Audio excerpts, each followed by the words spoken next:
The magic നോവലിലേക്ക് സ്വാഗതം. Auto part 4. 2-3 ദിവസം കൂടി കടന്നുപോയി. ബസ് സ്റ്റോപ്പിൽ ആനി നിൽക്കുന്നത് കണ്ട ജോസുകുട്ടി കാറ് നിർത്തി. ജോസുകുട്ടിയുടെ കാറ് കണ്ടതും ആനി എതിരെ വന്നൊരു ഓട്ടോ കൈ കാണിച്ചു നിർത്തി. അവൻ കാറിൽ നിന്ന് ഇറങ്ങാൻ തുടങ്ങിയപ്പോഴേക്കും ആനി ഓട്ടോയിൽ കയറി പോയി കഴിഞ്ഞിരുന്നു. ബസ് സ്റ്റോപ്പിൽ നിന്ന് പലരും പരിഹസിച്ച് ചിരിക്കുന്നത് കൂടി കണ്ടപ്പോൾ ജോസുകുട്ടി തികട്ടി വന്ന കോപം ഉള്ളിലൊതുക്കി തിരിച്ചു കാറിൽ കയറി. മനസ്സിന് ഭ്രാന്ത് പിടിച്ചതുപോലെ അവൻ കാറ് മുന്നോട്ട് പായിച്ചു. ജോസുകുട്ടിയുടെ മാരുതി ബ്രേക്കിട്ട് നിന്നത് സമ്പന്നന്മാരുടെ നേരം പോക്കിനുള്ള ഇടത്താവളമായ ഗ്രീൻ ഹിൽ ബാർ അറ്റാച്ച്ഡ് ഹോട്ടലിന് മുന്നിലായിരുന്നു. വേമ്പനാട്ട് കായലിൽ നിന്ന് വീശിയടിക്കുന്ന ശീതക്കാറ്റേറ്റ് മദ്യം നുകരാവുന്ന ടൗണിലെ ഏക താവളം. തീ പിടിച്ച മനസ്സുമായി ജോസുകുട്ടി ബാറിലേക്ക് കയറി. ബാറിലെ ആളൊഴിഞ്ഞ കോണിലിരുന്ന് മദ്യപിച്ചുകൊണ്ടിരുന്ന 5-ാം നാവികപ്പട നിയോൺ ബൾബിന്റെ അരണ്ട വെളിച്ചത്തിൽ ജോസുകുട്ടിയെ കണ്ടു. ജെയ്സ, ദാ അവനാ ആനിയുടെ പാപ്പാൻ, സ്പിരിറ്റ് ജോമോൻ പതിയെ പറഞ്ഞു. ജെയ്സൺ കുര്യാക്കോസ് ജോസുകുട്ടി ഒന്ന് പാളി നോക്കി. ഓ, ശവവണ്ടിയുടെ മകനല്ലേ? ലോട്ടറി അടിച്ച് കിട്ടിയ കാശ് വെള്ളത്തിൽ കലക്കാനാവും. 2 പൂശിയാലോ? ജെയ്സൺ ചോദിച്ചു. ഹേയ്, അതൊന്നും വേണ്ട. അവന് ശത്രുവാക്കുന്നതിലും ബുദ്ധി നമ്മുടെ കൂടെ നിർത്തുന്നതാ. ഇവനെ മുന്നിൽ നിർത്തി വേണം ഓട്ടോ തങ്കച്ചനോടും ആ സുന്ദരി കോതയോടും പകരം ചോദിക്കാൻ. സ്പിരിറ്റ് ജോമോൻ പിറുപിറുത്തു. Good idea. കൈ കൊഴടാ ജോമോനെ. അലക്സ് ജോമോന്റെ കൈ പിടിച്ചു കുലുക്കി. ഒറ്റ വെടിക്ക് 2 പക്ഷി. നിങ്ങൾ എവിടെ ഇരിക്കെ, ഞാനും ബെന്നിയും കൂടി പോയി അവന്റെ ഭൂമിശാസ്ത്രം ഒന്ന് പഠിച്ചിട്ട് വരാം. വാടാ ബെന്നി.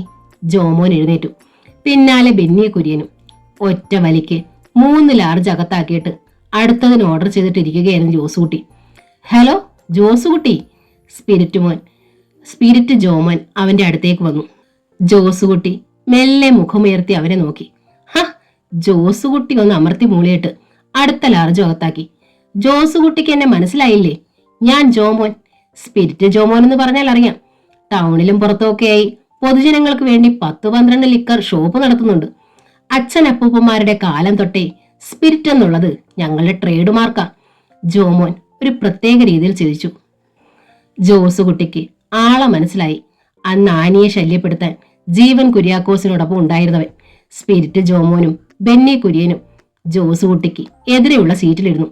മദ്യത്തിന്റെ ലഹരിയിലേക്ക് വഴുതി വീഴുകയായിരുന്നു ജോസുകുട്ടി. അത് മനസ്സിലാക്കിയിട്ടെന്നോണം സ്പിരിറ്റ് ജോമോൻ ആദ്യത്തെ ചൂണ്ടയെറിഞ്ഞു. എന്നത്തേക്കാ ജോസുകുട്ടി ഓട്ടോ തങ്കച്ചനും സൂസനയും തമ്മിലുള്ള വിവാഹം? പൊടുന്നനെ ജോസുകുട്ടിയുടെ ഭാവം മാറി.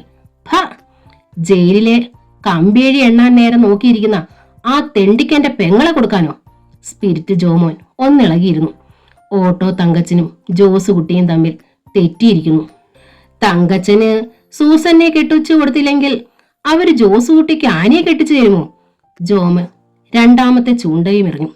അതോടുകൂടി ജോസുകുട്ടിക്ക് ഭ്രാന്ത് പിടിച്ചതുപോലെയായി. 2 ദിവസം പോലീസുകാർ കൈകാര്യം ചെയ്തവളെ ആർക്ക് വേണം? ഈ ജോസുകുട്ടിയുടെ കയ്യിൽ ലക്ഷങ്ങളുണ്ട്, ലക്ഷങ്ങള്.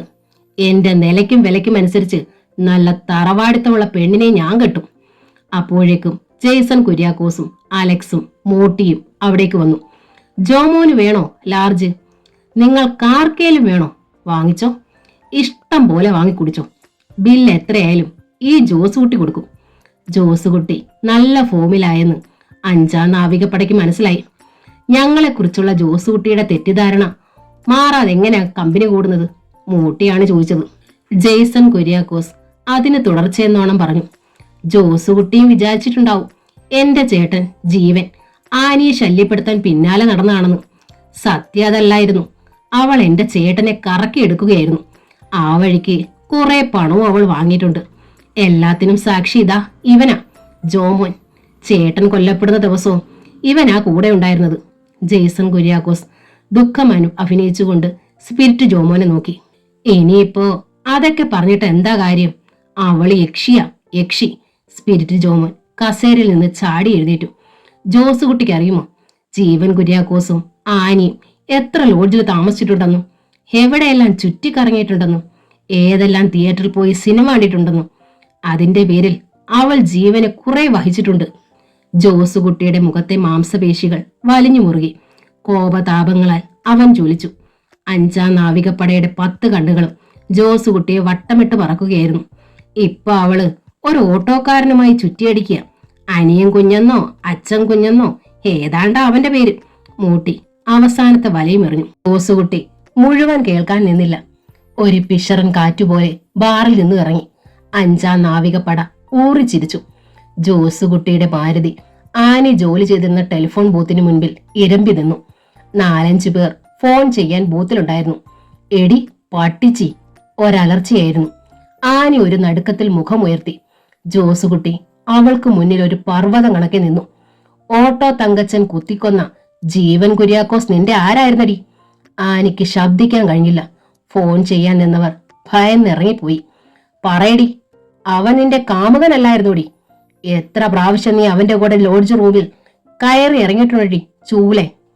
അവൻ നിലയ്ക്ക് തുറയ്ക്കാത്ത കാലടികളോടെ അവളുടെ അടുത്തേക്ക് നീങ്ങി നിന്നു. തൊട്ടടുത്ത കടകളിൽ നിന്നും റോഡിൽ നിന്നുമൊക്കെ ആളുകൾ ശ്രദ്ധിക്കുന്നത് കണ്ടപ്പോൾ ആനിക്ക് തൊലി ഉരിഞ്ഞു പോകുന്നത് പോലെ തോന്നി. പറയടി പട്ടിച്ചി, നിന്റെ ഈ ശരീരം ആർക്കെല്ലാം കാഴ്ച വച്ചിട്ടുണ്ടെന്ന്. ജോസുകുട്ടി ഒരു കുതിപ്പിൽ അവളുടെ കയ്യിൽ കടന്നു പിടിച്ചു. പൊടുന്നനെയാണത് സംഭവിച്ചത്. ആനിയുടെ വലത് കരം ജോസുകുട്ടിയുടെ കവിളിൽ ശക്തിയിൽ പതിച്ചു. ആദ്യത്തെ മരവിപ്പിൽ നിന്നും ഉണർന്ന ജോസുകുട്ടി മുറിവേറ്റ സിംഹത്തെ പോലെ ആനിയുടെ മുന്നിലേക്ക് ചാടി വീണു. സംഭവം അറിഞ്ഞ് ഓട്ടോറിക്ഷ ഡ്രൈവർമാർ ടെലിഫോൺ ബൂത്തിലേക്ക് ഇരമ്പി പാഞ്ഞു വന്നു. എല്ലാവർക്കും മുന്നിൽ അനിയൻ കുഞ്ഞുണ്ടായിരുന്നു. ആത്മാഭിമാനത്തിന് മുറിവേറ്റതുപോലെ ജോസുകുട്ടി നിശ്ചലം നിന്നു. STD ബൂത്തിന്റെ മുൻവശത്തും റോഡിലുമൊക്കെ കൂട്ടം കൂടി നിൽക്കുന്നവരെ കണ്ടപ്പോൾ അവന് കോപമടക്കാനായില്ല. എടി തെണ്ടി, എന്നെ തല്ലിയിട്ട് നിന്ന് മോങ്ങുന്നോ? കൊല്ലുമടി, നിന്നെ ഞാൻ കൊല്ലും. ജോസുകുട്ടി ആനയുടെ മുടിക്കുത്തിൽ ചുറ്റിപ്പിടിച്ചു. പിന്നെ വലത് കൈ വീശി അടിക്കാൻ തുടങ്ങിയതും പിന്നിൽ നിന്ന് അവന്റെ കയ്യിൽ ആരോ ബലമായി പിടിച്ചു. ജോസുകുട്ടി തല വെട്ടിത്തിരിച്ചതും മുഖമടച്ച് അടി വീണ് കഴിഞ്ഞിരുന്നു. മുഖം ഒന്ന് കുടഞ്ഞ് നിവർനിന്ന ജോസുകുട്ടി കണ്ടു. മുന്നിൽ അനിയൻ കുഞ്ഞു. ഭയവിഹുലയായി നിന്ന ആനിയും അവനെ കണ്ടു. ജോസുകുട്ടി ഒരു വ്യാഘ്രത്തെ പോലെ അനിയൻ കുഞ്ഞിന് നേരെ തിരിഞ്ഞതും കൂടം ബാബുവും മറ്റ് 4-5 ഓട്ടോറിക്ഷ തൊഴിലാളികളും ബൂത്തിനുള്ളിലേക്ക് പാഞ്ഞു കയറി. ലോട്ടറി അടിച്ച കാശിന്റെ മുഷ്ക് കാണിക്കാൻ ഓട്ടോ തങ്കച്ചന്റെ പെങ്ങളെ നിനക്ക് കിട്ടിയോളോടാ എച്ചി? ചോദ്യത്തോടൊപ്പം ബാബുവിന്റെ കൂടം പോലുള്ളത് കൈകൊണ്ട് അടി ജോസുകുട്ടിക്ക് മേൽ പതിച്ചു. അരുതേ, ഒന്നും ചെയ്യരുതേ, ആനി ഉറക്കെ കരഞ്ഞു പറഞ്ഞു. പക്ഷേ ഓട്ടോ ഡ്രൈവർമാർ അത് കേട്ടില്ല. അവർ ജോസുകുട്ടിയെ തൂക്കിയെടുത്ത് റോഡിലേക്കിട്ടു. പിന്നെ ഒരു പെരുമാറ്റമായിരുന്നു. എവിടെയോ ഓട്ടം പോയി തിരിച്ചു വന്ന തങ്കച്ചൻ എത്തിയപ്പോഴേക്കും റോഡിനിരുവശവും ആൾക്കൂട്ടമായിരുന്നു. ഓട്ടോ ഡ്രൈവർമാർ ജോസുകുട്ടിയെ തലങ്ങും വിലങ്ങും തല്ലുകയാണ്. വേണ്ടടാ, അവനെ തല്ലണ്ട. തങ്കച്ചൻ അവർക്കിടയിലേക്ക് പാഞ്ഞു എന്നു. തല്ലരുതെന്നാ പറഞ്ഞത്, എല്ലാരും മാറാൻ. തങ്കച്ചൻ എല്ലാരെയും ഒരുവിധം സമാധാനിപ്പിച്ച് മാറ്റി നിർത്തി. വിയർപ്പിൽ കുളിച്ചു നിൽക്കുകയായിരുന്നു ജോസുകുട്ടി. എടാ ജോസുകുട്ടി, തങ്കച്ചൻ അവന്റെ തോളിൽ പിടിച്ച് മെല്ലെ വിളിച്ചു. ഞാനായിട്ട് നിന്നെ ഒന്നും ചെയ്യുന്നില്ല. ഒന്നുമില്ലേലും ഞാനും നിന്നെ കുറേ സ്നേഹിച്ചതാ, ഒരനുജനെ പോലെ. എന്നിട്ടും ചെയ്യരുതാത്തതാ ഇപ്പൊ നീ ചെയ്തത്. ടൗണിലെ കുറെ കാശുള്ള ഊത്തപ്പിള്ളാരെ കൂട്ടുകിട്ടിയതിന്റെ തിളപ്പാണെന്നറിയാം. പക്ഷേ ഒന്ന് നീ ഓർത്തോ, എന്റെ പെങ്ങക്ക് വേണ്ടിയാ വഴക്കാളിയല്ലാത്ത ഞാൻ കൊലപാതകയായത്. ഇനിയെങ്കിലും ലക്ഷം ദേവസ്യാച്ചായന്റെ മകൻ തങ്കച്ചൻ ഓട്ടോ തങ്കച്ചനായിട്ട് ജീവിക്കട്ടടാ. ഇനിയും ചോര കാണാനുള്ള പേടി കൊണ്ടല്ല, എന്റെ കുടുംബം തകർന്നു പോകുമെന്നോർത്താ, എന്റെ 2 അനുജത്തിമാരെ ഓർത്താ. തങ്കച്ചന്റെ സ്വരമിടറി. അതൊന്നും ശ്രദ്ധിക്കാതെ നിന്ന ജോസുകുട്ടി ആരുടെയൊക്കെ ഉള്ള പകയോടെ കാറിലേക്ക് കയറി. കാറിന്റെ മുൻവശത്തെയും പിൻവശത്തെയും ഗ്ലാസ് പൊട്ടി ചിതറി കിടക്കുന്നു. അവൻ അമർഷത്തോടെ സ്റ്റിയറിംഗിൽ ഇടിച്ചു. പിന്നെ സ്റ്റാർട്ട് ചെയ്ത് മുന്നോട്ട് പറപ്പിച്ചു. കാർ വർക്ക്ഷോപ്പിലിട്ടിട്ട് ജോസുകുട്ടി ബസ്സിലാണ് തിരിച്ചു പോയത്. രാവിലെ കാറിൽ പോയവർ ക്ഷീണിച്ചു വിയർത്തു കുളിച്ച് വരുന്നത് കണ്ടപ്പോൾ റപ്പായി ചേട്ടനും കുഞ്ഞന്നാമി ഓടി വന്നു. എവിടെടാ നമ്മുടെ കാറ്? നിന്റെ ഷർട്ടൊക്കെ കീറിയിട്ടുണ്ടല്ലോടാ, എന്തു പറ്റിയടാ? റപ്പായി ചേട്ടനും കുഞ്ഞന്നാമി ഒരുപോലെ ചോദിച്ചു. അസൂയ അല്ലാതെന്ത്. നമ്മൾ രക്ഷപ്പെട്ടത് ലക്ഷം ദേവസ്യാച്ചായന്റെ മോൻ തങ്കച്ചൻ ഇഷ്ടപ്പെട്ടില്ല. അവൻ കാറിന്റെ ചില്ല് തല്ലി ഉടച്ചു. കാറ് വർക്ക്ഷോപ്പിലിട്ടിരിക്കുക. ജോസുകുട്ടി അകത്തേക്ക് കയറി. പുറത്തെ സംസാരം കേട്ട് നിന്ന സൂസന്നമ്മയ്ക്ക് നേരെ അവൻ കലി തീർത്തു. എന്തോന്ന് നോക്കി നിൽക്കുവാടി? ഇനി ആ എംബോക്കിയുടെ കൂടെ കണ്ടാലുണ്ടല്ലോ, രണ്ടിനെയും കൊന്നുകളയും ഞാൻ. തങ്കച്ചൻ അങ്ങനെ ചെയ്യില്ലെന്ന് സൂസന്നയ്ക്ക് അറിയാമായിരുന്നു. തങ്കച്ചായനിൽ നിന്ന് തന്നെ അകറ്റാൻ വേണ്ടി അവൻ കളവ് പറയുകയാവും. ജോസുകുട്ടിയുടെ വാക്കുകൾ കേട്ട് കുഞ്ഞന്നാമ്മ മലച്ചു നിന്നുപോയി. പളപള മിന്നുന്ന കാറ് കണ്ട് കൊതി തീർന്നിട്ടില്ല. ഒരു ദിവസമെങ്കിലും ആ കാറിൽ കയറി നാട്ടുകാരുടെ മുന്നിലൂടെ യാത്ര ചെയ്യാൻ പോലും കഴിഞ്ഞിട്ടില്ല. അതിനു മുമ്പെയാണ് അത് തല്ലി തകർത്തിരിക്കുന്നത്. എങ്ങനെ സഹിക്കും? നിന്റെ കർത്താവേ, ഞാനിത് എന്തോന്നാടാ ജോസുകുട്ടി കേൾക്കുന്നത്? നമ്മൾ കാറിൽ കയറി നടക്കുന്നതിലുള്ള കുശുമ്പ് കൊണ്ട് ആ സാറാമ്മ മകനെ പറഞ്ഞു വിട്ട് തല്ലി പൊട്ടിച്ചതാ. ഇന്ന് പട്ടിച്ചിയോട് 2 വാക്ക് പറഞ്ഞില്ലേ എനിക്ക് ഉറക്കം വരത്തില്ലടാ. കുഞ്ഞന്നാം അതും പറഞ്ഞ് റപ്പായി ചേട്ടന് നേരെ കയർത്തു. പന്തം കണ്ട പെരിച്ചാഴിയെ പോലെ നിങ്ങൾ എന്തോന്നാ മനുഷ്യനെ മേടിച്ചു നിൽക്കുന്നത്? ഈ വയസ്സുകാലത്ത് സുഖമായി കയറി നടക്കാൻ വേണ്ടിയിട്ട് കർത്താവ് തന്ന കാറ. അത് പൊട്ടിച്ചവന്റെ കരണ കുറ്റിക്ക് 2 കൊടുത്തില്ലേ? ആണായിട്ട് നിങ്ങൾ ജീവിച്ചിട്ടെന്താ കാര്യം? വാ മനുഷ്യനെ. അത് കേട്ടതും റപ്പായി ചേട്ടൻ മുറ്റത്തേക്ക് ചാടിയിറങ്ങി. വാട ജോസൂട്ടി. തുണ്ടത്തിൽ റപ്പായിയുടെ കാറയിൽ കൈവയ്ക്കാൻ ചുണയുള്ളവൻ ഈ നാട്ടിലുണ്ടോന്നും എനിക്കൊന്ന് അറിയണമല്ലോ. നേർത്ത ഇരുളിലൂടെ റപ്പായി ചേട്ടൻ മുമ്പേ നടന്നു. പിന്നാലെ കുഞ്ഞനാമയും ജോസുകുട്ടി. തങ്കച്ചൻ ഈ സമയത്ത് ഓട്ടം നിർത്തി വന്നിട്ടില്ലെന്ന് ജോസുകുട്ടിക്ക് അറിയാമായിരുന്നു. അവന്റെ പക മുഴുവൻ ആനിയോടായിരുന്നു. മറ്റുള്ളവരുടെ മുന്നിൽ വെച്ചാണ് അവൾ തന്റെ കർണത്തടിച്ചത്. അതുപോലെ അവളെ നാട്ടുകാരുടെ മുന്നിൽ വെച്ച് നാണം കെടുത്തണം.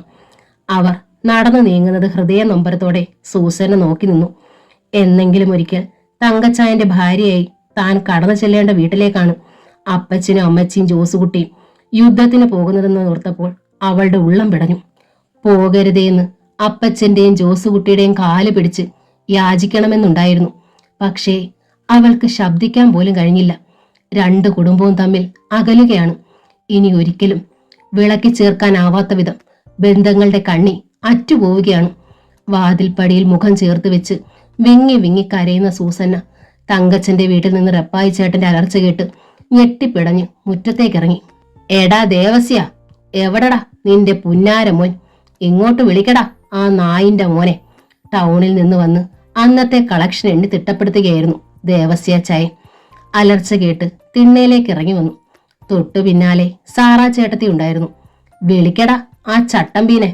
മങ്ങാട്ട് പറമ്പിലെ ചെറുക്കനെ കൊന്നതിന്റെ വീമ്പുമായിട്ട് റപ്പായുടെ മുതുകത്ത് മെക്കിട്ട് കയറാൻ വന്നാലുണ്ടല്ലോ, കാച്ചി കളയും ഞാൻ. റപ്പായി ചേട്ടൻ വെളിച്ചപ്പാടിനെ പോലെ ആക്രോശിക്കുകയായിരുന്നു. ദേവസ്യ ചായൻ റാന്തൽ വിളക്കുമായി മുറ്റത്തേക്കിറങ്ങി. എന്തോ നാടാ റപ്പായി, തുള്ളപ്പനി ബാധിച്ച് വന്നവനെ പോലെ സന്ധ്യയ്ക്ക് വന്ന് തുള്ളുന്നത്? കാര്യം എന്താണെന്ന് വെച്ചാൽ പറഞ്ഞേച്ച് പോകാൻ നോക്ക്, ദേവസ്യ ചായൻ പറഞ്ഞു. അതിന് മറുപടി പറഞ്ഞത് കുഞ്ഞന്നാമയാണ്. തുള്ളപ്പനി ബാധിച്ചത് ഇങ്ങേർക്കല്ല, തന്റെ കെട്ടിയോൾക്കാ. ദാ ആ നിൽക്കുന്ന കുശുംബിക്ക്. പണ്ടും ഇവൾക്ക് കണ്ണുകടി കുറച്ച് കൂടുതലായിരുന്നു. എന്റെ ജോസുകുട്ടി കാറിൽ കയറി നടക്കുന്നത് നിനക്കൊന്നും തീരെ പിടിക്കുന്നില്ല അല്ലേടി? കുഞ്ഞന്നാമ തിണ്ണയ്ക്കടുത്തേക്ക് നീങ്ങി നിന്നുകൊണ്ട് ചീറി. ഹോ! സാറാ ചേട്ടത്തി കാറി തുപ്പി. നിന്റെ മോൻ എയ്റോപ്ലെയിനിൽ നടന്നാലും എനിക്കൊരു ചുക്കുമില്ലടി. എന്ത്യാനിച്ചി, നിനക്ക് ഭ്രാന്ത് ഇളകിയിട്ടുണ്ടെങ്കിൽ വല്ല ഊളംപാറയിലും പോയി ചികിത്സിക്കടി. സാറാ ചേട്ടത്തി അടിമുടി വിറച്ചു. സന്ധ്യാപ്രാർത്ഥനയ്ക്ക് വട്ടം കൂട്ടുമ്പോഴാണ് വഴക്കും വക്കാണവുമായി വന്നിരിക്കുന്നത്. കുഞ്ഞന്നാമയും വിട്ടുകൊടുക്കാൻ ഭാവമില്ലായിരുന്നു. നിനക്കാടി വട്ട്, അതല്ലേ ഞങ്ങളുടെ കാറ് തല്ലി പൊട്ടിക്കാൻ നീ നിന്റെ മകനെ പറഞ്ഞു വിടുമോടി ആലവലാതി. അപ്പോഴാണ് ലക്ഷം ദേവസ്യാച്ചായന് കാര്യം മനസ്സിലായത്. ദേവസ്യാച്ചായൻ ടൗണിൽ വെച്ച് സംഭവങ്ങളെല്ലാം അറിഞ്ഞതാണ്. ജോസുകുട്ടി ടെലിഫോൺ ബൂത്തിൽ ചെന്ന് വഴക്കുണ്ടാക്കിയതും ഓട്ടോക്കാർ അവനെ കൈകാര്യം ചെയ്തതുമൊക്കെ ആനി വിശദമായി പറയുകയും ചെയ്തു. എല്ലാം അറിഞ്ഞിട്ടും റപ്പായിയോട് ചോദിക്കാനും പറയാനും പോകാതിരുന്നത് താനായിട്ടൊരു പ്രശ്നമുണ്ടാക്കണ്ട എന്നോർത്താണ്. ആനിയെ ശകാരിക്കാനും ശാസിക്കാനും ജോസുകുട്ടിക്ക് അവകാശമുണ്ടെന്ന് വിശ്വസിച്ചു. ഇന്നല്ലെങ്കിൽ നാളെ എല്ലാം കലങ്ങി തെളിയുമെന്നും തങ്കച്ചന്റെയും സൂസന്നയുടെയും കല്യാണം നടക്കുമെന്നും വിശ്വസിച്ചു. അതുപോലെ ജോസുകുട്ടിയുടെ ആനിയുടെയും. പക്ഷെ ഇപ്പോൾ റപ്പായും കുഞ്ഞന്നാമയും ബന്ധം അറുത്തു മുറിക്കുകയാണ്. നീ ഇത് എന്തറിഞ്ഞിട്ടാടാ റപ്പായി കിടന്നലർന്നത്? ജോസുകുട്ടി എന്റെ ആനിമോള് ജോലി ചെയ്യുന്നിടത്ത് കുടിച്ച് ലെക്ക് കെട്ട് ബഹളം വെച്ചപ്പോ ഓട്ടോക്കാര് തല്ലി പൊട്ടിച്ചതാ. എന്റെ മോളോട് അനാവശ്യം കാണിച്ചിട്ടും നിന്നോട് വന്ന് ഞാൻ ചോദിക്കാതിരുന്നത് എന്തുകൊണ്ടാണെന്നോ? എന്നാണേലും അവള് ജോസുകുട്ടിയുടേതാണെന്ന് ഓർത്ത. ദേവസ്യാച്ചായൻ പറഞ്ഞു തീർന്നതും റപ്പായി ചോദിച്ചു. നിന്റെ മകളെ ഏത് കോന്തന് വേണേ കൊടുക്കടാ ദേവസ്യ. 2 ദിവസം മുഴുവൻ പോലീസുകാര് കൈകാര്യം ചെയ്തില്ലേ? അവളുടെ സ്വഭാവ ഗുണം കൊണ്ടല്ലേ മകൻ ഒരുത്തൻ കൊലപാതകിയായത്. ഇപ്പോ അവൾ ഒരുങ്ങിക്കെട്ടി ടൗണിലോട്ട് കെട്ടിയെടുക്കുന്നത് ഇനി ആരെ കൊല്ലിക്കാനാടാ? ഏതായാലും എന്റെ ജോസൂട്ടിനെ അതിന് കിട്ടില്ല. റപ്പായി, ദൈവദോഷം പറയരുത്. ദേവസ്യാച്ചായന് ദേഷ്യവും സങ്കടമായിരുന്നു. അയ്യോ, ഇത് നല്ല കൂത്ത്. കുഞ്ഞന്നാമ ദേവസ്യാച്ചായന് നേരെ തിരിഞ്ഞു. എന്റെ മോൻ അവിടെ ചെന്നിട്ടുണ്ടെങ്കിൽ അവള് പറഞ്ഞിട്ടായിരിക്കും ഞങ്ങൾക്കിത്തിരി കാശ് കിട്ടിയെന്നറിഞ്ഞപ്പോ സൂസന്നെ കിട്ടിയില്ലെങ്കിലും ജോസൂട്ടിയെ കിട്ടിയാ മതിയെന്നായിരിക്കും. ആ വേല മനസ്സിൽ വെച്ചാ മതി. നിങ്ങളുടെ മകൾക്ക് വയറ്റിലുണ്ടായിരിക്കും. ടൗണിലെ വാസമല്ലേ. എന്റെ ജോസൂട്ടിയുടെ തലയിൽ കെട്ടിവെക്കാനുള്ള അടവൊന്നും വേണ്ട ദേവസ്യാച്ച. അതുവരെ എല്ലാം കേട്ടു മിണ്ടാതെ വാതിൽ പലകയ്ക്ക് പിന്നിൽ നിന്ന് ആനി പുറത്തേക്ക് ഇറങ്ങി വന്നു. അവൾക്കത് സഹിക്കാവുന്നതിലേറെയായിരുന്നു. എനിക്ക് വയറ്റിലുണ്ടെങ്കിൽ അതിന്റെ പേരെടുക്കാൻ കുഞ്ഞനാമച്ചി ബുദ്ധിമുട്ടണമെന്നില്ല. പിന്നെ ഒന്നുകൂടെ കേട്ടോ, ആണും പെണ്ണും കെട്ട നട്ടലില്ലാത്ത നിങ്ങളുടെ മകന്റെ കുഞ്ഞിനെ പെറാൻ ഈ ആനിയെ കിട്ടത്തുമില്ല. ആനി തെല്ലുറക്കെയാണ് പറഞ്ഞത്. ഇരുട്ടിൽ മാറി നിൽക്കുന്ന ജോസുകുട്ടിയെ അവൾ കണ്ടു. ഒച്ചയും ബഹളവും കേട്ട് അയൽവാസികൾ വഴിയിലും കയ്യാലപ്പുറത്തും ഒക്കെയായി നിലയുറപ്പിച്ചിരുന്നു. ആനി പറഞ്ഞത് അവരൊക്കെ കേട്ടെന്നറിഞ്ഞപ്പോൾ ജോസുകുട്ടിക്ക് തൊലി ഉരിഞ്ഞു പോകുന്നത് പോലെ തോന്നി. എന്താടി നീ പറഞ്ഞത്? ജോസുകുട്ടി ഇരുട്ടിൽ നിന്നും മുന്നോട്ട് നീങ്ങി നിന്നു. ഞാൻ ആണും പെണ്ണും കെട്ടവനാണെന്നോ? എന്നിട്ടാണോടി ചേറ്റെ നീ എല്ലാരും ഉറങ്ങിക്കഴിയുമ്പോ എന്റെ കൂടെ ഇറങ്ങി വന്നിട്ടുള്ളത്? ആനി ഒരു നിമിഷം സ്തബ്ധയായി. ജോസുകുട്ടി വഴിയിലും തൊടിയിലുമൊക്കെ നിൽക്കുന്നത് വരെ നോക്കി വിജയഭാവത്തിൽ ഉറക്കെ പറഞ്ഞു. ഇവളെന്നോട് പലപ്പോഴായി മേടിച്ച കാശൊക്കെ ഞാൻ എങ്ങനാ മുതലാക്കിയെന്ന് ഇവളോട് തന്നെ ചോദിച്ചു നോക്ക്. അതല്ലേ ഡോക്ടറെ കൊണ്ട് മെഡിക്കൽ ചെക്കപ്പ് ചെയ്യിച്ചു നോക്ക്. അന്നേരം അറിയാം എത്ര പ്രാവശ്യം ഗർഭം അലസിപ്പിച്ചിട്ടുണ്ടെന്നു. ആനി തീപാറുന്ന കണ്ണുകളോടെ ജോസുകുട്ടി ഒന്ന് നോക്കിയിട്ട് അകത്തേക്ക് പാഞ്ഞുപോയി. ലക്ഷം ദേവസ്യാച്ചായൻ ഒരേറ്റുമുട്ടലിന് തയ്യാറായി മുന്നോട്ട് വന്നു. തന്റെ മകളെക്കുറിച്ചാണ് അനാവശ്യം പറഞ്ഞിരിക്കുന്നത്. നിന്റെ വീട്ടിലൊരുത്തി ഉണ്ടല്ലോടാ പാട്ടി, അവളാ വല്ലവന്റെ ഗർഭവും ചുമന്ന് നടക്കുന്നത്. എന്റെ തങ്കച്ചനോടും അവള് കുറെ കാശ് മേടിച്ചിട്ടുണ്ടടാ. അവളെയും ഡോക്ടറെ കൊണ്ട് പരിശോധിപ്പിക്കടാ തെണ്ടി. ദേവസ്യാച്ചായൻ ഈറ്റ പുലിയെ പോലെ ജോസുകുട്ടിക്ക് മുന്നിൽ ചാടി വീണു. അതിനിരിച്ചിരി പുളിക്കുമെടാ. റപ്പായി ചേട്ടനും എന്തിനും തയ്യാറായി വന്നു. എന്റെ മകള് അത്തരക്കാരിയല്ലടാ. നിന്റെ മകൻ എന്റെ മോളുടെ പുറകെ നടന്നിട്ടും അവൾ ആട്ടിപ്പായച്ചത് കൊണ്ടല്ലേടാ നീ ഇത് പറയുന്നത്. അവൾ അത്തരക്കാരിയാണെങ്കിൽ തങ്കച്ചനെ കൊണ്ട് കെട്ടിക്കണോന്ന് പറഞ്ഞ് നീ എന്റെ പിന്നാലെ വരുമായിരുന്നോടാ ഓണക്ക ദേവസ്യ. അപ്പോഴേക്കും ഉന്തും തള്ളും തുടങ്ങിക്കഴിഞ്ഞിരുന്നു. വഴിയിലും തൊടിയിലുമൊക്കെ നിന്ന അയൽക്കാർ ഇരു കൂട്ടരെയും പിടിച്ചു മാറ്റാനായി മുറ്റത്തേക്ക് ഓടിക്കയറി. ജോസൂട്ടി! പൊടുന്നനെ ആനിയുടെ അലർച്ച കേട്ടു. അവൾ ഒരു വെട്ടുകത്തിയുമായിട്ടാണ് മുറ്റത്തേക്ക് ഇറങ്ങി വന്നത്. ഡോക്ടറെ കൊണ്ടുവന്ന് ചെക്കപ്പ് ചെയ്യിക്കടാ പാട്ടി, അല്ലാതെ നിന്നെ ഞാൻ വിടില്ല. ആനി ജോസുകുട്ടിക്ക് നേരെ വെട്ടുകത്തി ഉയർത്തിക്കൊണ്ട് ഒരു ഭദ്രകാളിയെ പോലെ ചീറി. എല്ലാം കേട്ടും കണ്ടും വീടിന് മുന്നിൽ വിങ്ങിപ്പൊട്ടി നിൽക്കുകയായിരുന്നു സൂസന്ന. രണ്ട് കുടുംബങ്ങളും തീർത്തും അകന്നിരിക്കുന്നു. അവൾ നെഞ്ചു പൊട്ടി കരഞ്ഞുകൊണ്ട് നിൽക്കെ അകലെ ഓട്ടോറിക്ഷയുടെ ശബ്ദം കേട്ടു. തങ്കച്ചായൻ വരികയാണ്. കർത്താവേ! അവളുടെ ഹൃദയാന്തരങ്ങളിൽ ഒരു കൊള്ളിയാൻ മിന്നി. ഓട്ടോറിക്ഷ അടുത്തെത്തിയതും സൂസന്ന ഒരു പൊട്ടിക്കരച്ചിലോടെ ഓടിയെടുത്തു. തങ്കച്ചൻ ഓട്ടോ നിർത്തി. തങ്കച്ചായ, ഇപ്പൊ അങ്ങോട്ട് പോകരുതേ, എന്നെ ഓർത്തു പോകരുതേ. അവൾ അവന്റെ മാറിലേക്ക് കുഴഞ്ഞു വീണു. നമ്മുടെ വീട്ടുകാർ തമ്മിൽ തല്ലി തല കീറുക. ഈ പാവം പെണ്ണിന്റെ ഹൃദയം കൊണ്ട് കണക്ക് തീർക്കരുതേ തങ്കച്ചായ. സൂസന്ന അവന്റെ മാറിൽ മുഖം പൂഴ്ത്തി ഹൃദയം പൊട്ടിപ്പുളരും പോലെ കരഞ്ഞു. പൊട്ടിക്കരഞ്ഞു നിർത്തലില്ലാതെ. അപ്പോൾ തങ്കച്ചന്റെ കാതിലേക്ക് വീട്ടിൽ നിന്നുള്ള അലർച്ചയും അട്ടഹാസങ്ങളും ഇരമ്പി അമരുകയായിരുന്നു. ലക്ഷം ദേവസ്യാച്ചായന്റെയും തുണ്ടിൽ റപ്പായി ചേട്ടന്റെയും വീട്ടുകാർ തമ്മിൽ അന്നത്തെ സംഭവത്തിന് ശേഷം കടുത്ത ശത്രുക്കളാവുകയായിരുന്നു. ഇനി ഒരിക്കലും കൂട്ടിച്ചേർക്കാനാവാത്ത വിധം രണ്ട് കുടുംബങ്ങൾ അകന്നുപോയി. സുഖവും ദുഃഖവും പരസ്പരം പങ്കുവെച്ച് ജീവിച്ച ആ കുടുംബങ്ങളുടെ അകൽച്ച തുരുത്തേലച്ഛനെ വല്ലാതെ വേദനിപ്പിച്ചു. രണ്ടു കൂട്ടരെയും പള്ളിയിൽ വിളിച്ചു വരുത്തി രമ്യതയിലാക്കാൻ തുരുത്തേലച്ഛൻ പലപ്പോഴും ശ്രമം നടത്തി. തുരുത്തേലച്ഛൻ പറയുന്നത് എന്തോ അനുസരിക്കാൻ ലക്ഷം ദേവസ്യാച്ചായൻ തയ്യാറായിരുന്നു. പക്ഷേ റപ്പായി ചേട്ടൻ അപ്പോഴൊക്കെ തുരുത്തേലച്ഛന് നേരെ പൊട്ടിത്തെറിച്ചു. അച്ഛോ, അച്ഛൻ പള്ളിയിലെ കാര്യം നോക്കിയാൽ മതി, ഇടവക്കാരുടെ വീട്ടുകാര്യം നോക്കണ്ട. എന്റെ മകളെ കഞ്ഞിക്ക് ഗതിയില്ലാത്ത ഈ ലോട്ടറിക്കാരന്റെ മകന്റെ തലയിൽ തന്നെ വെച്ചു കൊടുക്കണമെന്ന് അച്ഛനെന്താ ഇത്ര നിർബന്ധം? അതും തൂക്കുകയറും കാത്തിരിക്കുന്ന ഒരുത്തൻ. വേലയങ്ങും മനസ്സിൽ വെച്ചാ മതിയച്ചോ. ഈ റപ്പായി കാശുകാരനായതിൽ ഇവിടെ പലർക്കും കണ്ണുകടിയുണ്ടെന്ന് എനിക്കറിയാം. ആ കൂടെ അച്ഛനും ഉണ്ടെന്ന് ഇന്നാ മനസ്സിലായത്. പണ്ട് ഇവിടെ ശവവണ്ടി വലിച്ചു നടന്നതിന്റെ പേരിലാ അച്ഛൻ ഇതൊക്കെ പറയുന്നെങ്കിൽ ഇനി അതൊന്നും വേണ്ട. ഇപ്പൊ തുണ്ടത്തിൽ റപ്പായി ആരുടെ ഓശാരത്തിലല്ല ജീവിക്കുന്നത്. അതും പറഞ്ഞ് റപ്പായി ചേട്ടൻ ഇറങ്ങി നടന്നു. തുരുത്തേലച്ഛന് ശബ്ദിക്കാനായില്ല.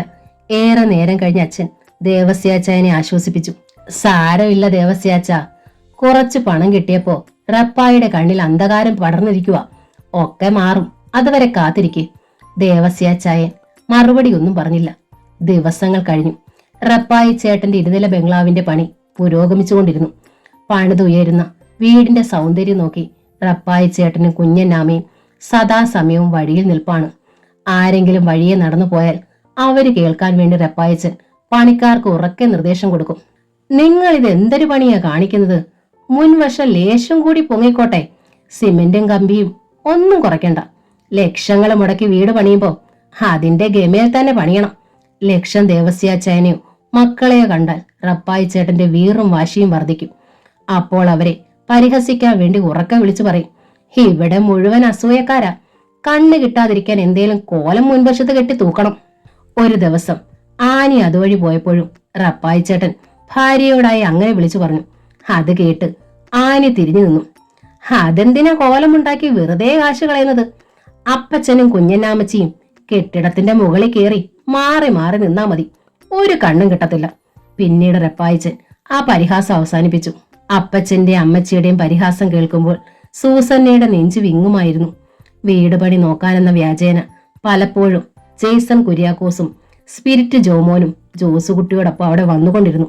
ഓരോ തവണ വരുമ്പോഴും ഓട്ടോ തങ്കച്ചനെ കുറിച്ച് എന്തെങ്കിലും വൃത്തികെട്ട കഥകളുമായിട്ടായിരിക്കും അവര് വരുന്നത്. പട്ടണം തങ്കമ്മയുമായിട്ടുള്ള അവിഹിത ബന്ധങ്ങളും ടൗണിൽ കിടന്ന് ആരോടെങ്കിലും വഴക്ക് പിടിച്ചെന്നും പോലീസ് തങ്കച്ചനെ കൊണ്ടുപോയി ഇടിച്ചെന്നുമൊക്കെ സൂസന്നെ കേൾക്കാൻ വേണ്ടി ജെയ്സൺ കുര്യാക്കോസ് ഉറക്കെ പറയും. അതൊക്കെ കേൾക്കുന്നത് റപ്പായി ചേട്ടന് കുഞ്ഞന്നാമ്മയ്ക്കും സന്തോഷമുള്ള കാര്യമായിരുന്നു. തന്റെ മകൻ ജോസുകുട്ടി വലിയ വലിയ മുതലാളിമാരുടെ മക്കളുമായി ചങ്ങാത്തതിലാണെന്നും മറ്റുള്ളവരുടെ മുമ്പിൽ വീമ്പിളക്കുന്നതും റപ്പായി ചേട്ടന് അഭിമാനമായി തോന്നി. ജെയ്സൺ കുര്യാക്കോസിന്റെയും സ്പിരിറ്റ് ജോമോന്റെയും കണ്ണുകൾ സൂസന്നയുടെ യൗവന തികവിൽ വട്ടമിട്ട് വറക്കുകയായിരുന്നു. ഒരു ദിവസം റപ്പായി ചേട്ടനുമായി സംസാരിച്ചുകൊണ്ടിരുന്നപ്പോൾ ജെയ്സൺ കുര്യാക്കോസ് ചോദിച്ചു, വീട് പണി തീർന്നു കഴിഞ്ഞാലുടൻ ഇവിടെ ഒരു കല്യാണം കൂടി നടത്തണം. വേണ്ടി വന്നാൽ ഗൃഹപ്രവേശവും കല്യാണവും ഒരുമിച്ച്. എന്തു പറയുന്നു? അപ്പച്ചന് സമ്മതമല്ലേ? ജോസുകുട്ടിക്ക് നല്ലൊരാലോചന ഞങ്ങൾ കൊണ്ടുവരാം, എന്താ? ആദ്യം എന്റെ മോളുടെ കല്യാണം നടത്തണം, അത് കഴിഞ്ഞു മതി ജോസുകുട്ടിയുടേത്. കളക്ടർ ആണേലും ഡോക്ടർ ആണേലും എഞ്ചിനീയർ ആയാലും നമുക്ക് നല്ലൊരു ചെറുക്കനെ വേണം. സ്ത്രീധനം എത്ര വേണേലും കൊടുത്തേക്കാം. നിങ്ങളുടെ അറിവിൽ വല്ല ചെറുക്കനുണ്ടോ? ഉണ്ടെങ്കിൽ പറ, നാളെ നടത്താം, റപ്പായി ചേട്ടൻ പറഞ്ഞു. അതിനിപ്പോ സൂസനെ സമ്മതിക്കുവോ? ഓട്ടോ തങ്കച്ചനുമായിട്ടുള്ള കല്യാണം നേരത്തെ ഉറപ്പിച്ചതല്ലേ? ജെയ്സൺ കുര്യാക്കോസ് ഒളികണ്ണാൽ റപ്പായി ചേട്ടനെ നോക്കി. ഭാ! റപ്പായി ചേട്ടൻ കാറി തുപ്പി. ഒരു ഓട്ടോക്കാരൻ എന്റെ മകളെ കെട്ടിച്ചു കൊടുക്കാനോ? അതും നല്ല നേരം നോക്കി കഞ്ഞി വെക്കുന്ന ലോട്ടറിക്കാരൻ ദേവസ്യയുടെ മകന്. തുണ്ടത്തിൽ റപ്പായിയുടെ മകളെ കളക്ടറെ കൊണ്ട് കെട്ടിക്കും, റപ്പായി ചേട്ടൻ അറുത്തു മുറിച്ചു പറഞ്ഞു. കളക്ടറോ എഞ്ചിനീയറോ ആയാലും പോരെ? ഉള്ളിലുയർന്ന ചിരി മറച്ചു വെച്ചിട്ട് ജെയ്സൺ കുര്യാക്കോസ് ചോദിച്ചു. മതി, നല്ല കുടുംബത്തിൽ നിന്നാകണം. എന്റെ നിലയ്ക്കും വിലയ്ക്കും അനുസരിച്ചുള്ള കുടുംബത്തിൽ നിന്നാകണം. ശരി, ഏതായാലും വീട് പണി തീരട്ടെ. ഒത്തെങ്കിൽ കളക്ടറെ തന്നെ കൊണ്ടുവരാം. കുറച്ചു നേരം കൂടി അവിടെ തങ്ങിയിട്ട് ജെയ്സൺ കുര്യാക്കോസ് യാത്ര പറഞ്ഞിറങ്ങി. അവൻ കാറിലേക്ക് കയറാൻ തുടങ്ങവേ പിന്നിൽ നിന്ന് സൂസനെ വിളിച്ചു. മങ്ങാട്ടുപറമ്പിലെ കൊച്ചു മുതലാളി അവിടെ നിന്ന് നിന്നേ. ജെയ്സൺ കുര്യാക്കോസ് തിരിഞ്ഞു നിന്നു.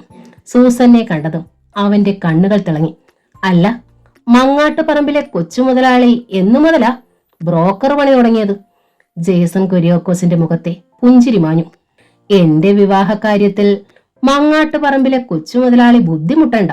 കളക്ടറെക്കാളും ഡോക്ടറെക്കാളും ഒക്കെ എനിക്ക് വലുത് ഒരു ഓട്ടോ ഡ്രൈവറാ. ആ ഓട്ടോക്കാരനോടൊപ്പമേ ഈ സൂസന ജീവിക്കൂ. പറഞ്ഞതും അവൾ തിരിഞ്ഞു നടന്നു. മുഖത്തടിയേറ്റതുപോലെ ജെയ്സൺ കുര്യാക്കോസ് ധരിച്ചു നിന്നു. അടുത്ത ദിവസം ജെയ്സൺ കുര്യാക്കോസും സ്പിരിറ്റ് ജോമോനും വന്നത് ഒരു സന്തോഷ വാർത്തയായിട്ടായിരുന്നു. ജീവൻ കുര്യാക്കോസ് കൊലക്കേസിന്റെ വിസ്താരം അടുത്ത ആഴ്ച തുടങ്ങുന്നു. നേരാണോ മോനെ? തങ്കച്ചന് തൂക്കയറ് കിട്ടുവോ? വർദ്ധിച്ച സന്തോഷത്തോടെ റപ്പായി ചേട്ടൻ ചോദിച്ചു.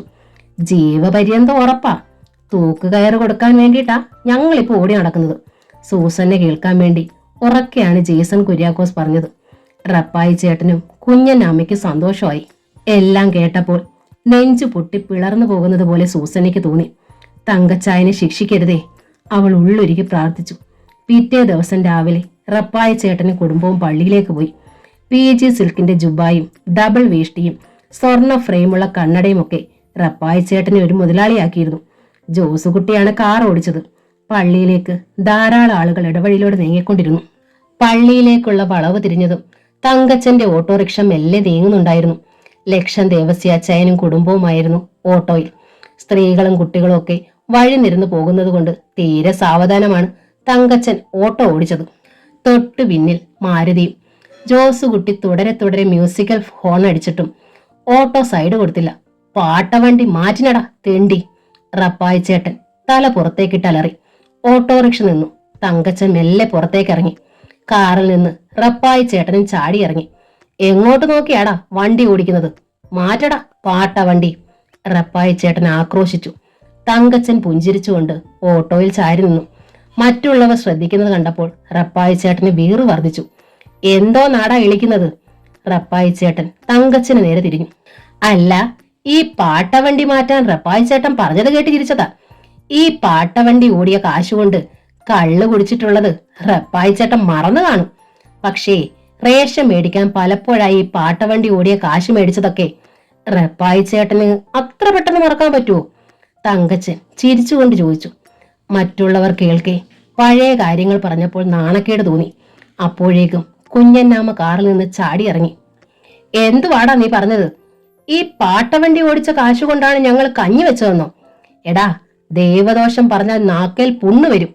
എന്റെ മോൻ ജോസൂട്ടി കാറിൽ ഓട്ടം പോയിട്ട് വരുമ്പോ നിന്റെ കൊലക്കേറി പെങ്ങള് കയ്യും കാലും കാട്ടി അവനെ മയക്ക് കാശ് എത്രയാ മേടിച്ചിട്ടുള്ളത്? അതൊക്കെ നീയും നിന്റെ വീട്ടുകാരും നാക്കേലിടുവല്ലായിരുന്നോടാ എംബോക്കി. എന്നിട്ടിപ്പോ ഞങ്ങള് കാശ് മേടിച്ചെന്നോ? കുഞ്ഞന്നമ്മ തങ്കച്ചന് നേരെ ചീറി. കാണുന്ന തെണ്ടികളോടൊന്നും കാശ് മേടിക്കുന്നവരല്ലടാ റപ്പായി എന്റെ മക്കള്. അതൊക്കെ നിന്റെ മക്കളുടെ തൊഴിലാ. ദേവസ്യാച്ചായനും അംഗത്തിന് തയ്യാറായി. അപ്പോഴേക്കും ജോസ് കുട്ടിയും കാറിൽ നിന്നിറങ്ങി. സത്യം പറഞ്ഞപ്പോ നാണക്കേടായെങ്കിൽ ദാ ഓട്ടോയിലിരിക്കുന്ന മകളോട് ചോദിച്ചു നോക്ക്, എന്റെ കയ്യിൽ നിന്ന് എത്ര രൂപ വാങ്ങിയിട്ടുണ്ടെന്ന്. അതൊക്കെ മുതലാക്കാൻ ഞാൻ വിളിച്ചപ്പോഴൊക്കെ വന്നിട്ടുണ്ടോന്ന് കൂടി ചോദിച്ചു നോക്ക്. ജോസ് കുട്ടി ആനിയെ ചൂണ്ടിയാണ് പറഞ്ഞത്. അത് കേട്ടതും തങ്കച്ചന്റെ രക്തം തിളച്ചു. അന്ന് വീട്ടിൽ വന്ന് വഴക്കുണ്ടാക്കിയപ്പോൾ സൂസന്നെ കരഞ്ഞു പറഞ്ഞതുകൊണ്ടാണ് ക്ഷമിച്ചത്. ഇനിയിപ്പോൾ നാട്ടുകാരുടെ മുന്നിൽ വെച്ച് ക്ഷമിക്കാൻ പറ്റില്ല. തങ്കച്ചൻ ജോസ് കുട്ടിയുടെ മുന്നിലേക്ക് പാഞ്ഞു ചെന്നു. എടാ പോരട്ട നായിന്റെ മോനെ, അന്ന് നിന്നെ ഞാൻ വെറുതെ വിട്ടത് ആ കാറിലിരിക്കുന്ന നിന്റെ പെങ്ങളെ ഓർത്തിട്ടാ. ഇനിയിപ്പൊ അതും വേണ്ട. പറഞ്ഞു നിർത്തിയതും തങ്കച്ചന്റെ ഉരുക്കുപോലുള്ള വലത് കരതലം ഉയർന്നു. ജോസുകുട്ടി പിന്നോക്കം മലച്ചുപോയി. അമ്മയും പെങ്ങളെയും തിരിച്ചറിയാൻ വയ്യാത്ത തെണ്ടി. ഒന്നോ രണ്ടോ എണ്ണത്തിനെ കൂടി കൊല്ലാൻ ഈ ഓട്ടോ തങ്കച്ചന് പേടിയില്ലടാ. തങ്കച്ചൻ ജോസുകുട്ടിയെ പൊക്കിയെടുത്ത് അടിവയറ്റിന് 5-8 എണ്ണം കൊടുത്തു. നോവറഞ്ഞ മൃഗമാവുകയായിരുന്നു തങ്കച്ചൻ. അയ്യോ, ഓടി വരണേ, എന്റെ മോനെ ഇവൻ കൊല്ലുന്നേ. കുഞ്ഞന്നാമ്മ ചുറ്റും കൂടി നിന്നവരോടായി അലമുറയിട്ടു. എല്ലാരും കണ്ടു നിന്നതല്ലാതെ ആരും തടുത്തില്ല. ചെറുത്തു നിൽക്കാനുള്ള ജോസുകുട്ടിയുടെ എല്ലാ ശ്രമവും പാഴായി.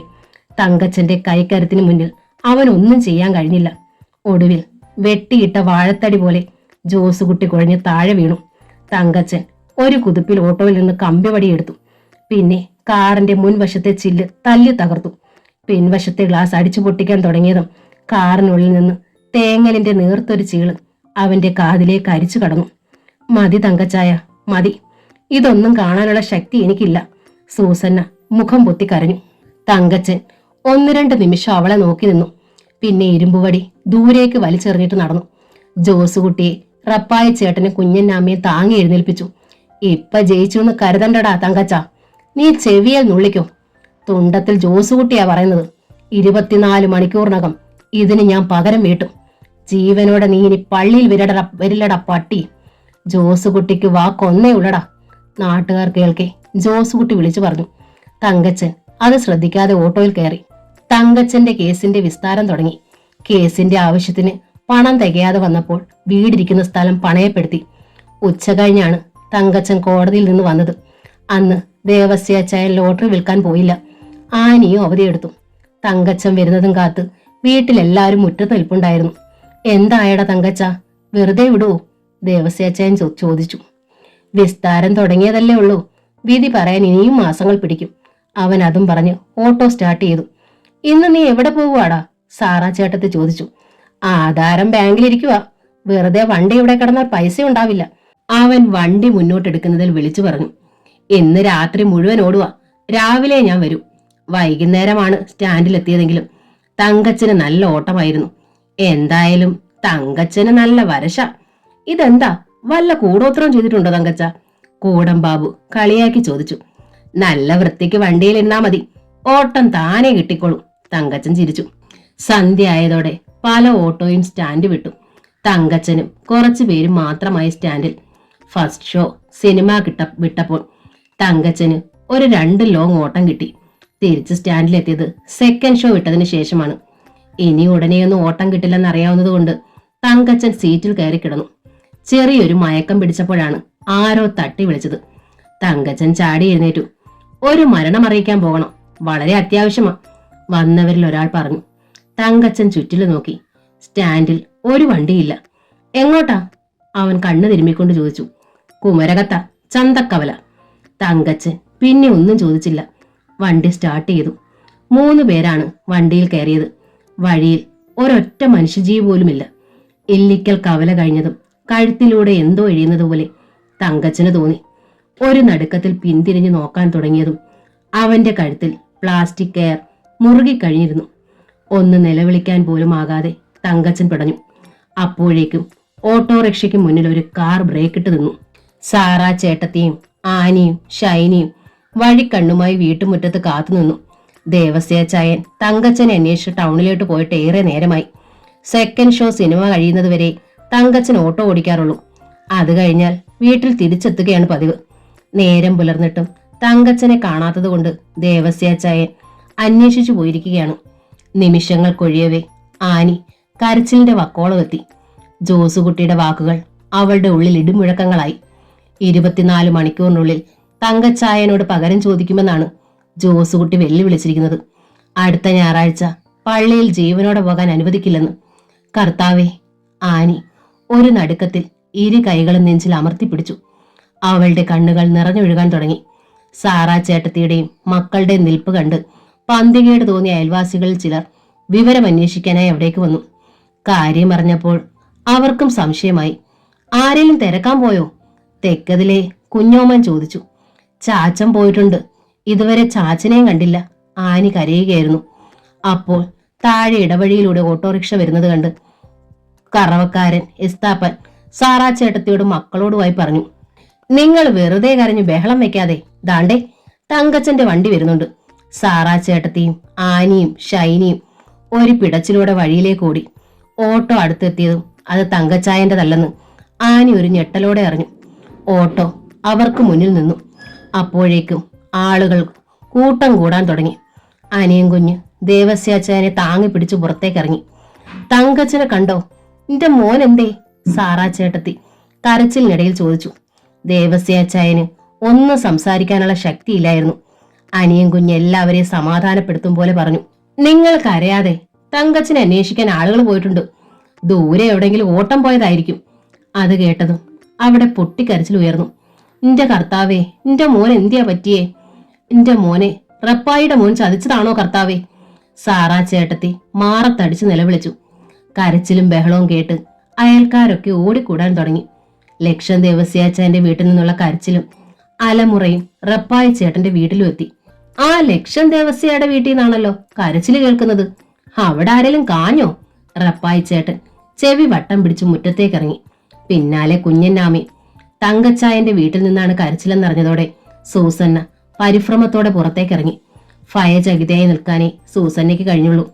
പണ്ടായിരുന്നെങ്കിൽ തങ്കച്ചായന്റെ വീട്ടിൽ നിന്ന് ഉറക്കെ ഒരു ചുമ കേട്ടാൽ പോലും ഓടിച്ചെല്ലുമായിരുന്നു. അപ്പച്ചനും അമ്മച്ചിയും ഒക്കെ ആ കരച്ചിൽ കേട്ട് സന്തോഷിച്ചു നിൽക്കുകയാണ്. വഴിയെ പോയ മീൻകാരൻ കൊച്ചാപ്പിയോട് റപ്പായി ചേട്ടൻ വിളിച്ചു ചോദിച്ചു, ദേവസ്യാച്ചായന്റെ വീട്ടിലെന്താ ഒരു ബഹളം? ആ തലതെറിച്ച ഓട്ടോക്കാരൻ ആരെയും പിന്നെയും തട്ടിയോ? അതോ അവനെ വല്ലോനും കാച്ചിയോ? കൊച്ചാപ്പി തിരിച്ചു നിന്നു. തങ്കച്ചൻ തട്ടിയതാണോ തങ്കച്ചനെ തട്ടിയതാണോന്ന് പോലീസ് വരുമ്പോ അറിയാം. അത് പറഞ്ഞ് കൊച്ചാപ്പി നടക്കാൻ തുടങ്ങി. പോലീസോ? അവിടെ ഒന്ന് നിന്നേടാ കൊച്ചാപ്പി. റപ്പായിച്ചേട്ടൻ പിന്നാലെ ചെന്നു. ഇന്നലെ രാത്രിയിൽ ഓട്ടം പോയ തങ്കച്ചൻ ഇതേവരെ വന്നിട്ടില്ല. ജോസുകുട്ടി തട്ടിയതാണെന്നാ എല്ലാരും പറയുന്നത്. തങ്കച്ചനെ കൊല്ലുമെന്ന് ജോസുകുട്ടി വെല്ലുവിളിച്ചത് പള്ളിയിൽ പോയവരൊക്കെ കേട്ടതാ. കൊച്ചാപ്പി പോയി കഴിഞ്ഞിട്ടും റപ്പായിച്ചേട്ടൻ ഒരു നടുക്കത്തിൽ വായ പിളർന്നു നിന്നുപോയി. ടൗണിൽ വാടകയ്ക്ക് എടുത്ത കടമുറിയിലെ ഷോറൂമിന്റെ പണി നടക്കുന്നതിനാൽ ജോസുകുട്ടി രാവിലെ പോയതാണ്. തെല്ല് നേരം കഴിഞ്ഞ് മുറ്റത്തേക്ക് കയറിയതും റപ്പായിച്ചേട്ടൻ ഉറക്കെ വിളിച്ചു. എടി കുഞ്ഞന്നാമോ, ഇന്നലെ രാത്രിയിൽ ഓട്ടം പോയ തങ്കച്ചൻ ഇതേവരെ തിരിച്ചു വന്നിട്ടില്ലെന്ന്. സൂസന്ന അത് കേട്ട് പിടഞ്ഞുണർന്നു. അയ്യട മനമേ! കുഞ്ഞന്നാമ്മ കൈ രണ്ടും കൂട്ടിയിടിച്ചു. മങ്ങാട്ടുപറമ്പിലെ കുര്യാക്കോസ് മുതലാളിയും ഇവിടെ വരുന്ന ആ മോനും അവനെ വെറുതെ വിടുമോ? അവരുടെ ചെറുക്കനെ കൊന്നേച്ച് നെഞ്ചും വിരിച്ചു നടക്കാൻ അവര് സമ്മതിക്കുവോ? ഇച്ചിരി പൊളിക്കും. നമ്മുടെ ജോസൂട്ടിയെ തല്ലിയപ്പോഴേ ഞാൻ പ്രാർത്ഥിച്ചതാ ഒരാഴ്ച തേക്കില്ലെന്ന്. കണ്ടോ കർത്താവിന്റെ പ്രാർത്ഥന കേട്ടത്? കുഞ്ഞന്നാമ്മ ഒറ്റ ശ്വാസത്തിൽ പറയുന്നതിനിടയിലും കുരിശു വരച്ചു. അതല്ലടി രസം. ഏതാ അസൂയക്കാര് പറഞ്ഞെന്ന് നമ്മുടെ ജോസൂട്ടി തങ്കച്ചനെ തട്ടിയതാണെന്ന്. ഞായറാഴ്ച പള്ളിയിൽ വെച്ച് വഴക്കുണ്ടായപ്പോ ജോസൂട്ടി വെറുതെ ഫോഷത്തരം പറഞ്ഞില്ലേ അവനെ തട്ടിക്കളയുമെന്ന്.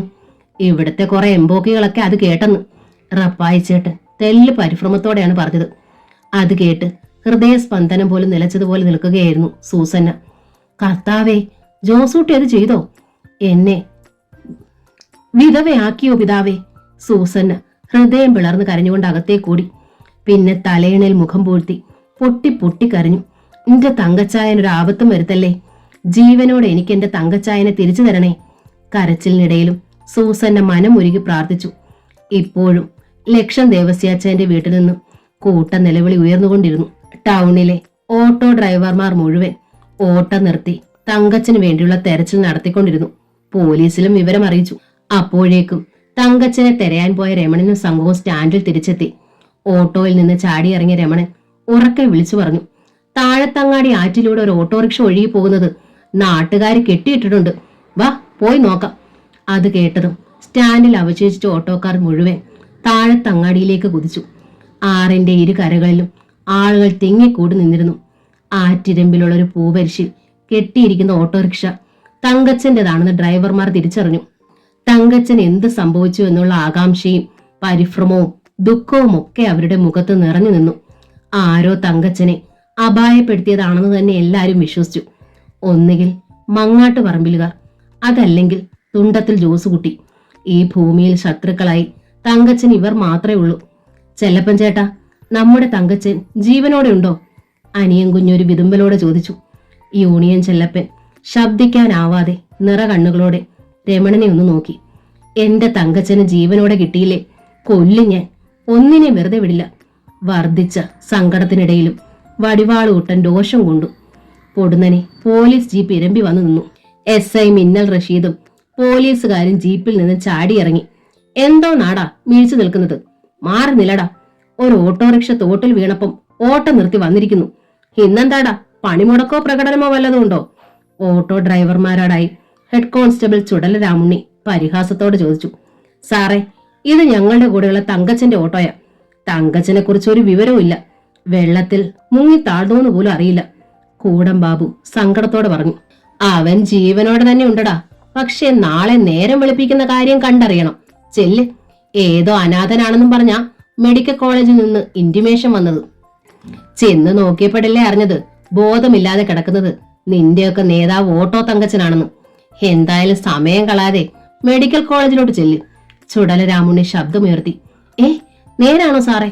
എല്ലാവരുടെയും നാവിൽ നിന്നും ഉത്കണ്ഠയുടെയും പ്രതീക്ഷയുടെയും ചോദ്യമുയർന്നു. അടുത്ത നിമിഷം ഓട്ടോ ഡ്രൈവർമാർ കൂട്ടം കൂട്ടമായി മെഡിക്കൽ കോളേജിലേക്ക് പാഞ്ഞു. മെഡിക്കൽ കോളേജും പരിസരവും ഓട്ടോറിക്ഷകളെ കൊണ്ടു നിറഞ്ഞു. യൂണിയൻ ചെല്ലപ്പനും അനിയൻ കുഞ്ഞും ഓടുകയായിരുന്നു. ഇന്റൻസീവ് കെയർ യൂണിറ്റിന് മുന്നിലാണ് ആ ഓട്ടോ അവസാനിച്ചത്. ICUവിലെ ഗ്ലാസ്സിലൂടെ അവർ അകത്തേക്ക് നോക്കി. മുഖം മാത്രം കാണത്തക്ക വിധം ശരീരമാകെ തുന്നിക്കെട്ടി ബെഡിൽ കിടക്കുന്ന മനുഷ്യരൂപത്തിലേക്ക് യൂണിയൻ ചെല്ലപ്പനും അനിയൻ കുഞ്ഞും കൂടം ബാബു തുറച്ചു നോക്കി. തങ്കച്ചൻ ഒരു 100 ചുണ്ടുകൾ ഒരുമിച്ച് മന്ത്രിച്ചു. ഒരു പർവ്വതത്തോളം ഉയർന്ന ദുഃഖത്തിന്റെ മർമ്മരമുയർന്നു. തങ്ങളുടെ പ്രിയപ്പെട്ട കൂട്ടുകാരനെ ആ സ്ഥിതിയിൽ കണ്ടപ്പോൾ ഓട്ടോക്കാരുടെ കണ്ണുകൾ നിറഞ്ഞു. അപ്പോഴേക്കും ഹോസ്പിറ്റലിന്റെ ഇടനാഴിയിലൂടെ അലമുറയിട്ടുകൊണ്ട് ആരൊക്കെ ഓടിയെടുക്കുന്ന ശബ്ദം കേട്ടു. മോനെ, തങ്കച്ച, ചതിച്ചോടാ മോനെ, നിന്നെ ഇങ്ങനെ കാണാനാണോടാ ഞാൻ പെറ്റത്? സാറാ ചേട്ടത്തി മാറത്തലച്ച് നിലവിളിച്ചുകൊണ്ട് ഇടനാഴിയിലൂടെ ഓടി വരികയാണ്. തൊട്ടു പിന്നാലെ ആനിയും ഷൈനിയും ദേവസ്യാച്ചായനുമുണ്ട്. ഓട്ടോറിക്ഷക്കാർ ഒതുങ്ങി നിന്നു. അടഞ്ഞുകിടന്ന ഇന്റൻസീവ് കെയർ യൂണിറ്റിന് മുന്നിൽ സാറാ ചേട്ടത്തി ഒരു കിതപ്പോടെ നിന്നു. അവർ ദയനീയമായി ചുറ്റും നിന്ന് ഓട്ടോ റിക്ഷ ഡ്രൈവർമാരെ നോക്കി. എനിക്ക് എന്റെ മോനെ ജീവനോടെ ഒന്ന് കാണാൻ പറ്റുമോ? ഇനി എന്റെ മോൻ അമ്മച്ചി എന്നൊന്ന് എന്നെ വിളിക്കുവോ? സാറാ ചേട്ടത്തി നെഞ്ചുപൊട്ടിയാണ് ചോദിച്ചത്. ആർക്കും മറുപടി പറയാൻ കഴിഞ്ഞില്ല. ഒന്നും കേൾക്കാനും കാണാനുമുള്ള ത്രാണിയില്ലാതെ ദേവസ്യാച്ചായൻ വരാന്തയിൽ തല കുമ്പിട്ടിരുന്നു. ഷൈനി ആനിയെ കെട്ടിപ്പിടിച്ച് വിതുമ്പി പൊട്ടി. ആനിയുടെ കണ്ണുകൾ ചോർന്നൊലിച്ചുകൊണ്ടേയിരുന്നു. തെല്ല് നേരത്തെ നിശബ്ദതയ്ക്ക് ശേഷം ഒരു ഭ്രാന്തിയെ പോലെ സാറാ ചേട്ടത്തെ അലറി. എന്റെ തങ്കച്ചനെ ഈ നിലയിലാക്കിയത് ജോസൂട്ടിയ, റപ്പായുടെ മകൻ ജോസൂട്ടിയ.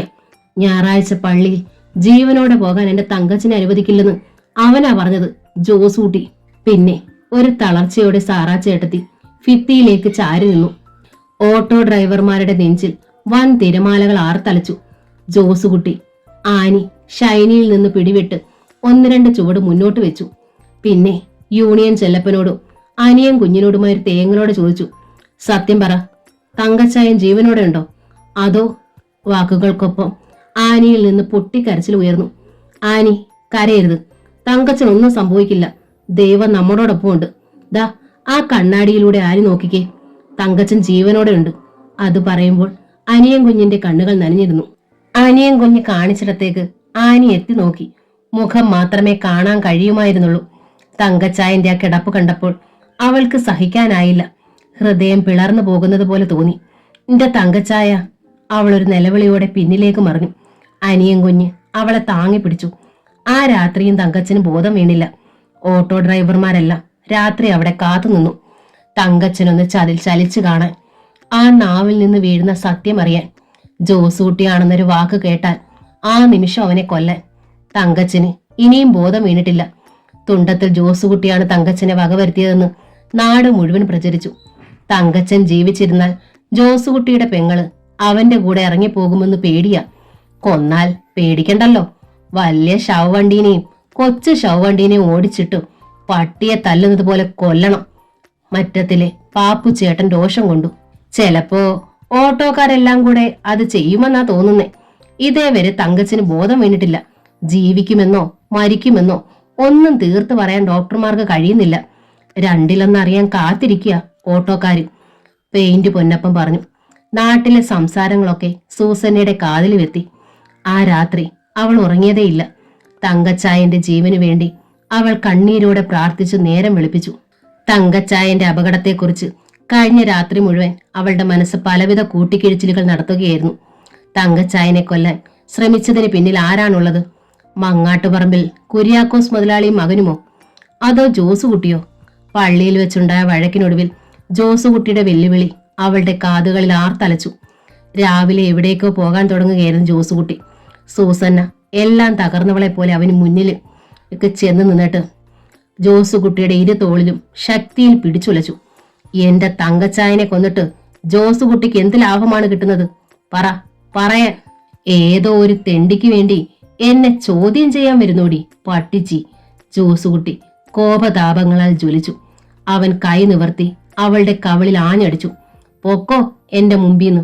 ജോസുകുട്ടി കലി തുള്ളി പുറത്തേക്കിറങ്ങി. ഇല്ല ജോസുകുട്ടി, എന്റെ തങ്കച്ചായൻ എന്തേലും സംഭവിച്ചാൽ ഈ സൂസന്നെ പിന്നെ ജീവിച്ചിരിക്കില്ല. തങ്കച്ചായന്റെ കണ്ണടഞ്ഞാൽ ആ നിമിഷം ജോസുകുട്ടിയുടെ പെങ്ങടെ കണ്ണു അടഞ്ഞെന്ന് കരുതിയാ മതി. പറഞ്ഞതും അവൾ പൊട്ടിക്കരഞ്ഞു. ഒച്ചയും ബഹളവും കേട്ട് കുഞ്ഞന്നാമ്മ ഓടി വന്നു. അപ്പോൾ ജോസുകുട്ടി പോയിക്കഴിഞ്ഞിരുന്നു. സൂസന്ന തിടുക്കത്തിൽ വേഷം മാറി പുറത്തേക്കിറങ്ങി. നീ എവിടെ പോവാടി പെണ്ണേ? ഒന്നും മനസ്സിലാകാതെ കുഞ്ഞന്നാമ്മ വിളിച്ചു ചോദിച്ചു. സൂസന്ന തിരിഞ്ഞു നിന്നു. അമ്മച്ചിയുടെ പുന്നാരമോൻ വെട്ടി നുറുക്കിയിട്ട മാംസ കഷ്ണത്തിന് അനക്കമുണ്ടോന്ന് അറിഞ്ഞിട്ട് വരട്ടെ, എന്നിട്ട് വേണം എന്റെ മാംസത്തിന് ജീവനുണ്ടോന്ന് അറിയാൻ. അവൾ ധൃതിയിൽ നടന്നു. അല്ല, ഓടുകയായിരുന്നു. കുഞ്ഞന്നാമ സ്തബ്ധയായി. ഓട്ടോ എന്ന നോവലിന്റെ ഈ ഭാഗം ഇവിടെ പൂർണ്ണമാവുകയാണ്. ഈ നോവൽ നിങ്ങൾക്ക് ഇഷ്ടമായെങ്കിൽ ലൈക്ക് ചെയ്ത് ഷെയർ ചെയ്ത് സബ്സ്ക്രൈബ് ചെയ്യണേ. താങ്ക്